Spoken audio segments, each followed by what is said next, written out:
kisha serbe këtë shenjtor nga Sicilia e përvetëson si të ishte serb dhe e përdor për qëllime politike bashkë me shtetin serb në ditën e Vidovdanit, siç e quajnë ata, me 28 qershor. Dy shenjtorët e Dardanisë për ne janë pjesë e trashëgimisë kulturore, historike, dardane të filleve të krishterimit në Iliri dhe në Evropë që 20 shekuj. Qëllimi i kësaj kumtese është të dëshmojmë se kisha dhe shteti serb përvetësojnë vazhdimisht pra edhe shenjtor për qëllimet e tyre nacionaliste dhe shoviniste, madje edhe në vendin e krimit një shekullor në Kosovë, tash pra fillet e krishterimit dhe dënimet me vdekje nga perandoria romake për mohuesit e paganizmit ishin të shpeshta. Të Vidovdani të serbët sot ka një këngë që gjeta në internet. Teksti është këngë për Vidovdanin në vitit 1989. E dini se kjo këngë natyrisht thotë në vargun e parë, thotë në qiell shikoj, shekujt kalojnë, kujtimet e kahershme i vetmi ilaç. Refreni, ka do që shkoj, ty të kthehem përsëri, pra Kosovë, kush do të marrë rrëmbejë Kosovën nga zemra ime, e tjera tjera. Kjo lidhet pra edhe në kohën e Miloševićit, kur erdhi në pushtet, pra lidhet me kohën kur autonomia ju mor Kosovës, pra është pra Vidovdani vitit 1989, politika shtetërore serbe pra është një instrument politik i shtetit serb para e pas Miloševićit, edhe tash pra me Vučićin dhe me të tjerë sigurisht që do të vinë pas tij, sepse nuk pritet në ndryshim për qëndrimin çfarë kanë pasur deri më sot ndaj çështjes shqiptare.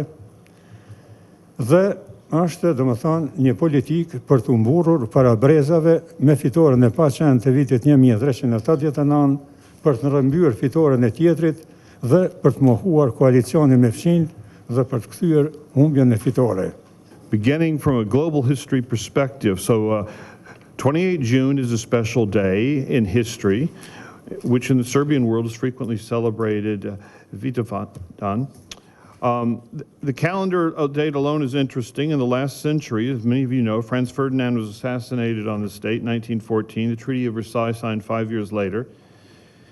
And if you use the Gregorian calendar and go back to 1389, of course, is the Battle on Kosovo Field, one of the largest battles in the Middle Ages. And the Ottoman Empire, as probably everybody here knows, led by Murad I, who was killed in the conflict. It was resisted by a Serbian army led by Prince Lazar, who also perished. In fact, it was the only time in the long history of the Ottoman Empire that a sultan was killed in a battle. Little is actually known about the battle, but it has been assumed that both sides were drained and the battle was not actually decisive. Nonetheless, it is iconic for the Balkans. The Muslim Empire attacking the Christian Serbs, both leaders killed on Kosovo Field. The Battle of Kosovo soon becomes the subject of mythology, and like many historical mythologies, adjusted to address subsequent historical circumstances. And understanding the full significance of Vidovdan may well prove challenging, significant for at least two countries, part history, part myth, with multiple religious roots and a strange set of calendar connections to a number of historical events. It is the perfect event to be invested with hidden meanings. This paper will contribute to that discussion by providing other examples of the way that history becomes myth. And I have 3 case studies, and they're from far away.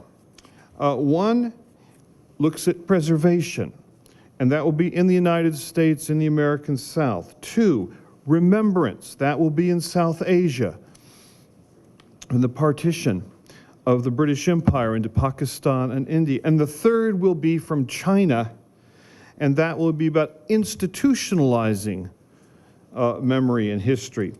And these examples illustrate historical realities becoming myths. Okay, first, preserving memory. Go back to the American Civil War, and this is about preserving the memory of Confederate war dead. Now, I'll read. The victory for the North in the U.S. Civil War ended the most destructive conflict in American history. And it also meant that the South was fundamentally altered because it would be occupied, its slave population would be freed. Subsequent decades would challenge the region. The South was under Union occupation until 1877. The freed slaves were mostly poor and soon found themselves increasingly uncomfortable because of what is the realities of white supremacism were still there. In practice, that meant that much of the South was in the hands of whites who feared for their future. The rise of the Ku Klux Klan reflected some of these trends. Most notable, southern cities experienced building and design boom. Large numbers of memorial to Confederacy began to appear all over the South, and you'll remember seeing that many of them were torn down after George Floyd's death. For our purposes, the ground in that part of the late 19th century was fertile for building a new mythology about Southern history, one that was rooted in the Confederacy. Now, so I would call attention to a group known as the United Daughters of the Confederacy, and I'll call them UDC from here on. And they were founded by two women, Carolyn Meriwether Goodlett on the one hand, Anna Davenport Raines on the other. And they wanted to preserve the memory of the soldiers who had fought valiantly for the South.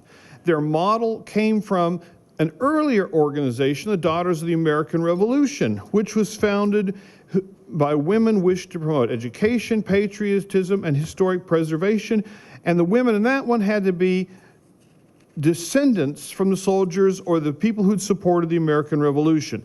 The UDC did this for the Confederacy as well. So the point being, trying to preserve the memory of the Confederacy. And if one looks at their core goals, it's very telling. What were the core goals? They were to preserve the memory of those who had served and fallen serving the Confederate, to preserve places, as in battles where Confederates fought well, to collect and preserve material for a truthful history of the war between the states.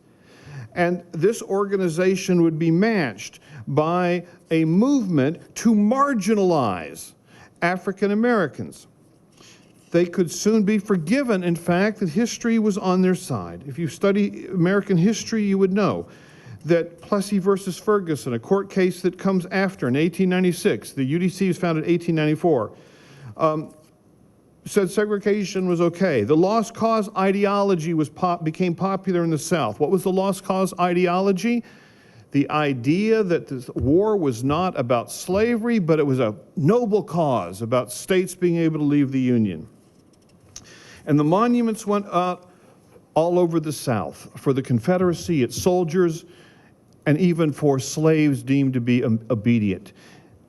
And of course, this was a clear example of rewriting history and articulating memories to enshrine a racist view of the region's history. The UDC would be very hard at work, cleaning graves, putting flowers on them, collecting stories, collecting information. That's preservation.